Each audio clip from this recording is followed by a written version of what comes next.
If you open up like any social media feed right now, or maybe turn on a sports channel, or even just look at business news, you are immediately bombarded with highlight reels. Oh, absolutely. It is just everywhere. Right. I mean, we have this absolute obsession as a culture with the visible moment, the game-winning shot, the flawless keynote speech, the CEO ringing the bell at the stock exchange. Yeah, we see that 10-second clip and we think, wow, there it is. That is the magic. Exactly. But it is an incredibly seductive illusion that we all just willingly buy into. We do. We get completely mesmerized by the explosion of success, right? Right, but we intentionally ignore the long, agonizingly boring fuse that actually caused it. Right. I mean, we ignore the mechanics of how that moment was actually built. And today we are going to completely deconstruct that illusion. So welcome to this custom-tailored deep dive just for you. We are looking at a really incredible collection of insights today. Yeah, we have a fascinating lineup of sources.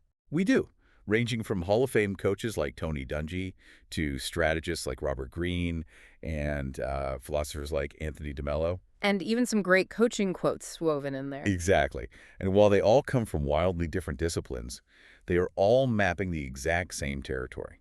So our mission today is to explore that vast, quiet space between the unseen work that we all do in the dark and that blindingly bright, visible moment the world eventually sees. It is a fascinating transition to study because before anyone can even hope to perform when the lights come on, well, they have to build a foundation. Right, you cannot just jump straight to the highlight reel. No, you cannot. Yeah. And that foundation actually starts with something completely invisible.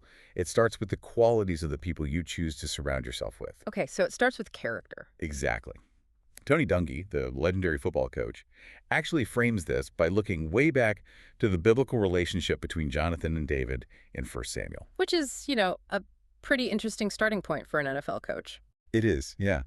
But the underlying mechanism of that ancient relationship is what matters here. How so? Well, the bond between Jonathan and David was built entirely on shared character, not on shared rank or status. And Dungy takes that template and applies it to his own modern life. Right. And I mean, think about Dungy's environment. This is a guy who spent his entire career surrounded by billionaires, megastar athletes, people with enormous societal leverage. Exactly.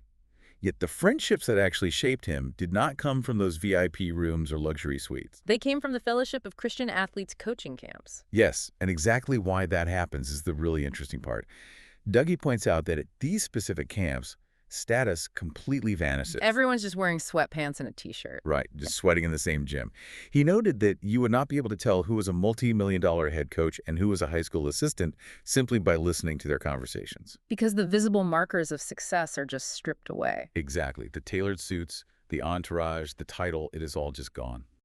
It makes me think of a blind audition, like on those singing shows where the judges have their chairs turned around. Oh, that is a great analogy. Yeah, because they cannot see what the person looks like or how they are dressed or, how the crowd is reacting to them. They just have to listen to the pure voice. Right. Dungy's coaching camps sound exactly like a blind audition for friendship. They really do. Which is the exact opposite of a typical networking event. I mean, at those, everyone is just staring at each other's name badges, just running an internal calculus to figure out if this person is important enough to talk to. Absolutely. But wait, I have to push back here for a second. Okay, go for it. Since character is, by definition, an unseen quality, how do we actually verify it in real time? What do you mean? Like, especially before someone's charisma or their massive job title blinds us to who they really are, how do we measure that unseen character? Well, Dale Carnegie actually outlined the mechanics of this perfectly. Okay, what did he say? He built his entire philosophy on a really simple principle. You make friends much faster by becoming genuinely interested in other people, rather than trying to make them interested in you. Ah, so you shift the spotlight. Exactly. You watch how someone behaves when they are not the center of attention. Oh, wow, that is so true.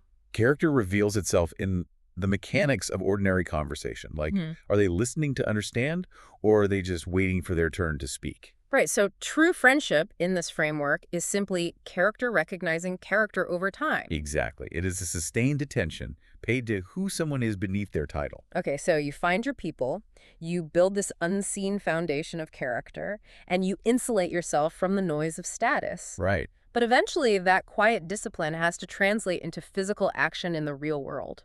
I mean, you actually have to perform. You do. And that brings up the story of Derek Jeter, which I think completely upends how we usually think about raw talent. Oh, the Derek Jeter play is a perfect mechanical proof of unseen preparation. Let's set the stage for the listener because the context is so crucial here. Yeah, let's do it. It is Game 3 of the 2001 American League Division Series. Right. The Yankees are facing elimination against the Oakland A's. The stakes literally could not be higher. I mean, one mistake and their entire season is over. And we are in the 7th inning. There is an errant throw from the outfield. Right. The ball is completely missing its mark, just sailing down the first baseline. And Jeremy Giambi is barreling toward home plate, about to score the tying run. And then, out of nowhere, Jeter, who plays shortstop, intercepts the ball. Which is nowhere near the first baseline. Exactly. He sprints across the entire infield, intercepts this wildly overthrown ball, and in one motion flips it backhand to the catcher. Just in time to tag Giambi out. It is one of the most physics-defying, famous, visible moments in sports history. Oh, yeah. If you watch the broadcast, the commentators are just losing their minds. They are. They're talking about his instinct, his genius, his ability to improvise in the clutch. But the reality behind that play shatters the myth of improvisation entirely, doesn't it? It really does. Because nobody assigned Jeter to that specific spot on the field. The coach did not draw up a play for the shortstop to back up the first baseman on an overthrow from right field. No, but Jeter was not improvising, and he certainly was not running wildly toward glory. Right. What did he say when they asked him about it later? He said simply, I was in the position I was supposed to be. That is the way I always looked at it. Which implies there was a system. Precisely. What the cameras did not capture was that Jeter had mentally and physically rehearsed that exact, incredibly low probability scenario hundreds and hundreds of times in practice. Before it ever even happened. Exactly. In fact, a decade later, cameras actually caught Jeter drifting to that exact same spot on the foul line during a meaningless regular season game. Where no overthrow even occurred. Right. He just did it out of pure habit. I love that. But wait, I have to jump in here with an analogy. Go for it. It reminds me of an iceberg. Like, everyone cheers for the tip of the ice breaking the water, you know, the flip to home plate, totally ignoring the massive structure of preparation underneath. That is a perfect way to look at it. But I do want to push back on this for a second. No. Isn't it a massive waste of mental energy to rehearse a play that almost never happens? How do you mean? Well, for a listener who is already totally overwhelmed with their daily tasks, telling them to relentlessly prepare for a scenario that has like a 1% chance of happening, it just sounds exhausting. I hear you, but think about it like writing code for a software program. Okay. If a programmer only writes code for what a user is supposed to do, the first time someone clicks the wrong button, the entire system crashes. Ah, right. So writing code for edge cases, you know, the rare, weird things that almost never happen, it does not waste energy. It ensures the system does not collapse under pressure. Wow, that makes a lot of sense. Yeah, Coach Morgan had a philosophy of little and often over the long haul. And Coach Ortiz reminded his players that it takes 22 feet to score a goal. Meaning the visible moment is just the very end of the action? Exactly. The flip to home plate, the ball crossing the line, it is just the last inch of a much longer process. Rehearsing the rare scenario rewires your nervous system. Because it lowers your baseline anxiety? Yes, Yeah. because you aren't constantly wondering, what if disaster strikes? You have already lived the disaster in your head. So the mental reps for the impossible play make all the routine plays feel effortless. Precisely. Simon Sinek has that great concept where he says the real test of success isn't the path to it, but what we do once we arrive. Yes, exactly. Jeter's play wasn't a test of his raw talent in that singular second. It was a test of what he had already built inside himself over years of unseen work. You nailed it. Preparation and success are actually the exact same discipline. They are just viewed from two different moments in time. Okay, so let's look at the arc we are building here. We establish an unshakable foundation of character, quietly, ignoring status. Right. Then we relentlessly rehearse our actions in the dark, writing the code for those edge cases so we don't panic when the lights come on. Yes. It sounds like we are building an invincible fortress. We are making ourselves untouchable. Yeah, that sounds like that. But if you hide absolutely everything behind a wall of pure, unflinching competence, doesn't that actually become a weakness? It becomes a massive weakness, particularly if you are trying to lead anyone. Because people cannot connect with perfection, right? Exactly. If you are entirely flawless, people might respect you, but they will not trust you. They will not connect with you. And this is where Robert Greene's philosophy becomes highly relevant. Yes, Green argues that there is massive strategic value in displaying a hint of weakness. The hint of weakness. Right. If character and preparation are about building strength quietly, leadership often requires you to let people see a controlled glimpse of what is frail or human inside you. I have to challenge that framing, though. Go ahead. Robert Greene is famous for dissecting power dynamics and strategy. Isn't this idea of strategic vulnerability just, I don't know, calculated manipulation? It can certainly sound that way. It sounds incredibly clinical to me, like a CEO saying, I will now deploy exactly 12% sadness in this all-hands meeting so my team thinks I am relatable. Yeah, and people can see right through that. They absolutely can. And you are hitting on the core danger Mm. of Greene's advice if it is misapplied. Greene calls it a discipline of restraint. Okay. If you overplay your weakness, you just look incompetent and you lose authority. Right. But if you withhold it entirely, you stay unreachable and alienate your people. It becomes a manipulative PR tactic if there is no genuine foundation beneath it. Okay, so how do we see this working when it is actually genuine? To see that, we have to contrast Greene's strategic theory with Winston Churchill in the middle of World War II. Oh, the toy train story. This is such a surreal image to picture. It really is. Think about the immense, crushing pressure Churchill is under here. Right. It is the middle of the war. London is facing the Blitz. The future of the free world is literally hanging in the balance. And the Prime Minister of Great Britain is found on the floor of number 10 Downing Street, happily crashing two toy trains together. Yes. Ryan Holiday highlights this moment because it is the ultimate example of the unguarded self. Because Churchill was not doing a calculated PR stunt. No, not at all. He didn't invite photographers in to see him playing. He simply let the unguarded child in him resurface. A genuine moment of stress relief. Exactly. And a soldier just happened to witness it. That is the polar opposite of calculated manipulation. That is pure, authentic joy in the middle of unimaginable stress. It is. So how do we reconcile Greene's strategic vulnerability with Churchill's completely unguarded moment? We reconcile them by understanding the mechanics of trust. Okay, unpack that for me. The unseen, unguarded parts of a person are not liabilities that constantly need to be managed, hidden, or deployed like weapons. Whether you are revealing a flaw carefully in a meeting, or just letting your inner child play on the floor to blow off steam, revealing the unseen self humanizes you. But it only works if your competence has already been verified. That is the vital mechanism, yes. Because if Churchill had not already proven he could lead a nation through war, he would not be endearing. He would just be an unstable guy playing with toys while his country burned. Precisely. The vulnerability only lands as authentic because the foundation of character and preparation is so undeniably solid. You can afford to let your guard down precisely because everyone already knows how strong the fortress is. Exactly. That makes so much sense. But doing all of this, building character, rehearsing impossible scenarios, navigating when to be vulnerable and when to be strong, It is a lot. these are incredibly heavy outward-facing disciplines. If you are doing this every single day, managing how you interact with the world, how do you not just completely burn out? Well, to sustain this over a lifetime, you have to fundamentally shift your energy source. What do you mean by that?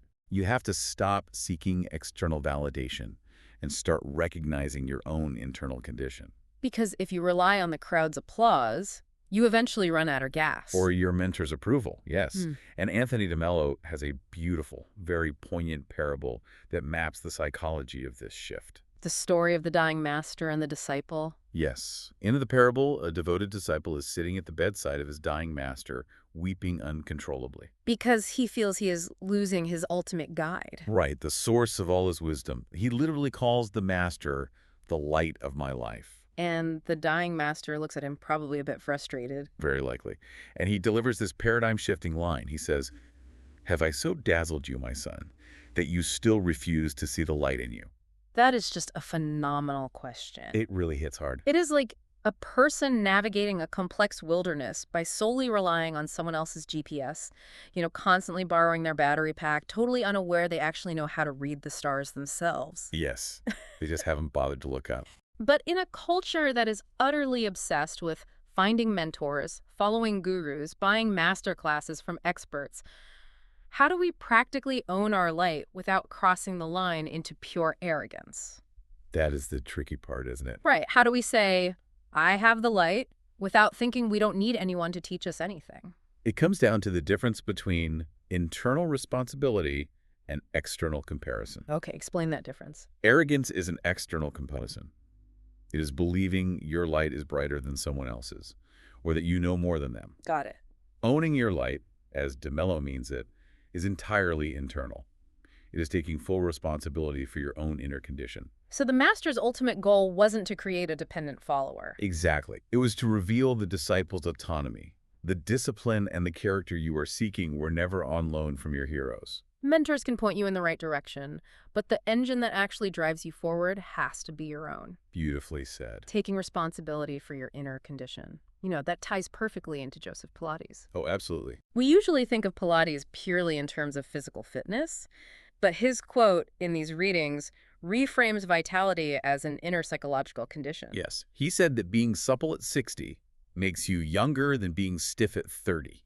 And he was completely right, both physically and psychologically. Think about how mental rigidity mimics biological aging. Right. If you are stiff on the inside, like if you are unwilling to learn, if you are paralyzed by a change in plans, if you refuse to adapt to new information, Your world shrinks. you become brittle.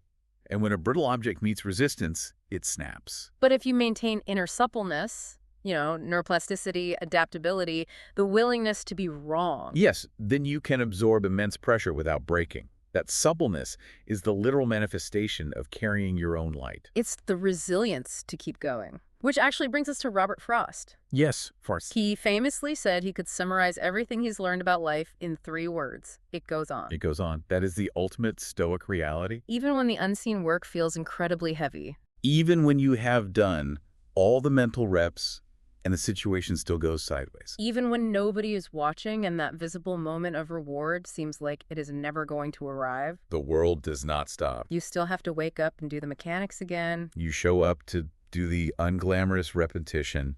You practice the little and often over the long haul. Wow. The deep dive today concludes with a single, incredibly powerful quote from the sources. Inner peace creates peace in the world. That really synthesizes the entire philosophical argument we have been tracking. It does. Because what is deeply unseen inside person, their character, their mental preparation, their quiet resilience, it eventually becomes what the entire world sees and experiences. The external reality is just a trailing indicator of the internal condition. Exactly. Let's bring this all together for you, the listener. We have covered some massive concepts today, but they really all map a single journey. They do. We started with Tony Dungy's realization that true character is built quietly by stripping away status and actually listening to people. Then we explored Derek Jeter's hidden mental reps, proving that spontaneous brilliance is actually just the byproduct of relentless, unseen preparation for edge cases. We saw Winston Churchill humanize his immense competence with completely unguarded, joyful vulnerability. And finally, we unpacked Anthony DeMello's profound reminder that the resilience and light you are searching for outside of yourself has actually been inside you all along. So the primary takeaway for the listener here. Right. The primary takeaway I want you to walk away with is an invitation to audit your own daily mechanics. Because we all have a visible moment we are anxiously waiting for. Yes, a promotion, a breakthrough, a high-stakes conversation, a big launch.